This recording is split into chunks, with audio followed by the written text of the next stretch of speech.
Hello, in this video I want to talk about the 4 no's to freedom, 4 things that you can start implementing today to help you take control of what you want from the divorce and not be manipulated into one that doesn't work for you. Hello, my name's Elizabeth Goddard, and on this channel I talk about healing from emotional abuse and divorcing the emotional abuser. If you're new to the channel, please like and subscribe, and if you're returning, welcome back and thank you. And thank you so much to all of the new subscribers over the last few weeks. It's been amazing. Thank you for your support. So divorce is a difficult process. It's the ending of something that you committed to, but when you factor in an emotional abuser, it takes that process to a different level. They are so competitive and nothing about this process will be fair. Their goal is to win, and at any cost. So in this video, I want to explain the 4 things that you can do today that will help you get the divorce that works for you. Why they find it hard to understand you don't or won't agree with them. Why they will stop at nothing. Why they change the story so they are the victim. And why they want to hurt you and want to see you in pain. And 4 ways to empower yourself to save your sanity. Because of their controlling and manipulative nature, they have already gone through the negotiation process without you. And they find it really hard to understand that why you don't or won't agree with them. And it's because of their childish nature that they will stop at nothing and change the story so they are the victim and smear your character. You thought the hardest part was over. You had left them or you'd been discarded. And you were starting to get your life back together, and you are faced with divorce. The abuser's biggest fear is being abandoned. So they create strategies and scenarios to ensure they are in control and this won't happen. They will lie. They will manipulate you. They turn everything around, and what they did to you is now what you did to them. They want to hurt you and they want to see you in pain, and this is the perfect place for them to do it. It's in full view of everybody, and they are claiming they're the ones that are hurting. They need their supply, and the divorce process is the perfect arena for them. It will come from you. It will come in the way that you react to their stupid demands and their silly remarks. They'll tell you and anyone who will listen that you are crazy or paranoid when you start to question things. They'll tell you and anyone who will listen that you are too sensitive.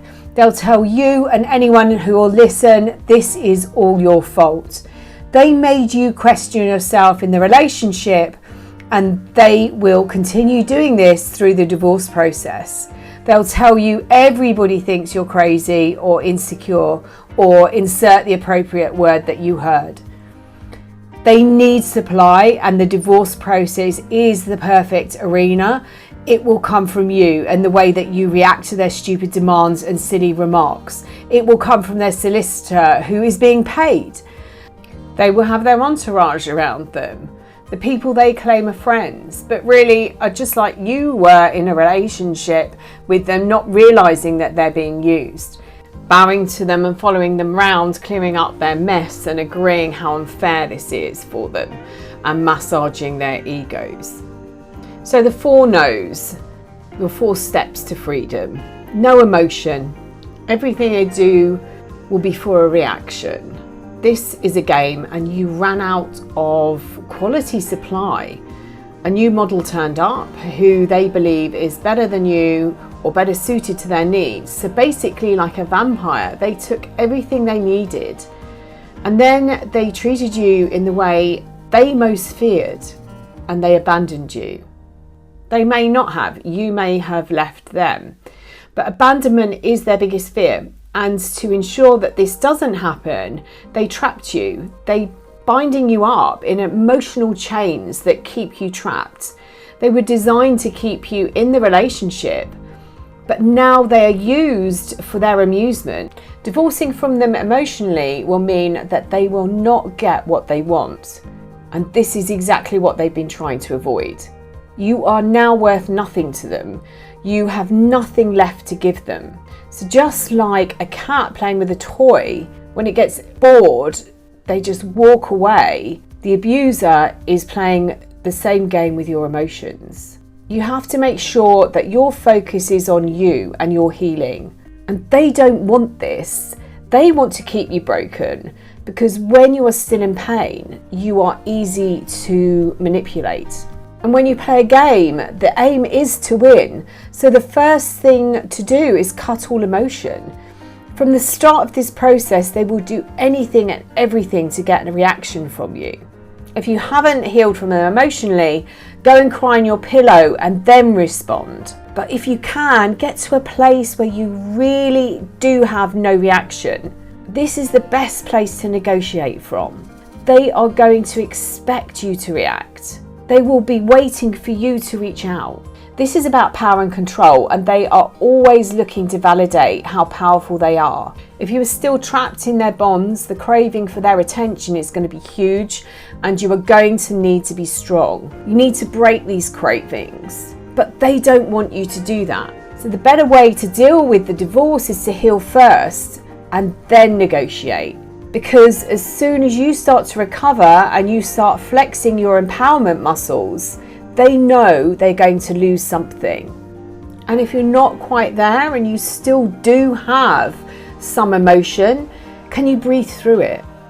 Or use some grounding techniques to help you.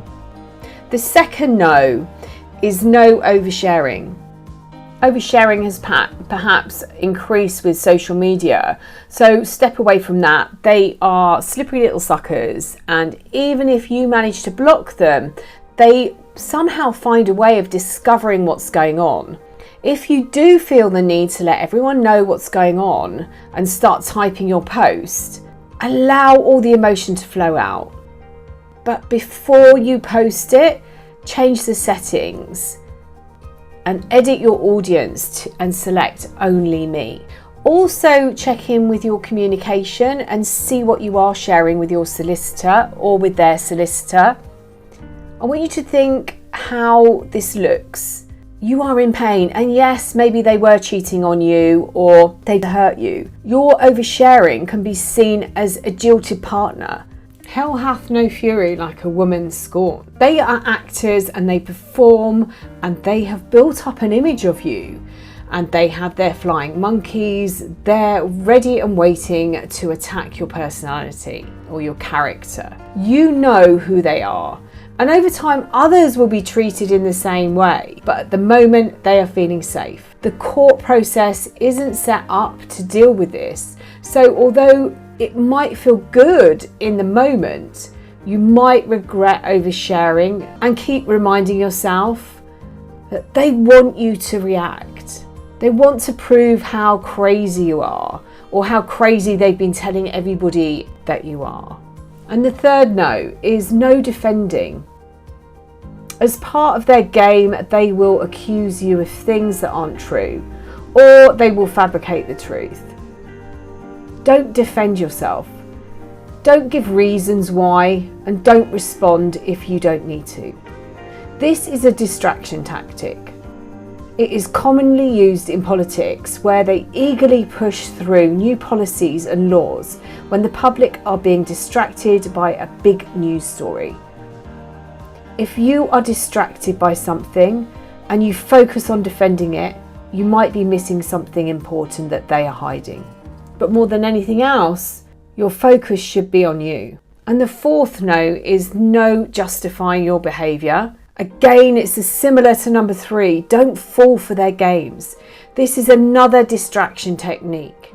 They will suggest all sorts of things and all sorts of reasons you are behaving in the way you are. They won't like it if you start to set boundaries and start to gain back your power. What you need to be aware of is right at the beginning of this process, it might have been at the time you were separating.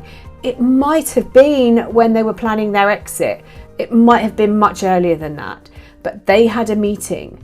And at this meeting, there was just one person present, themselves.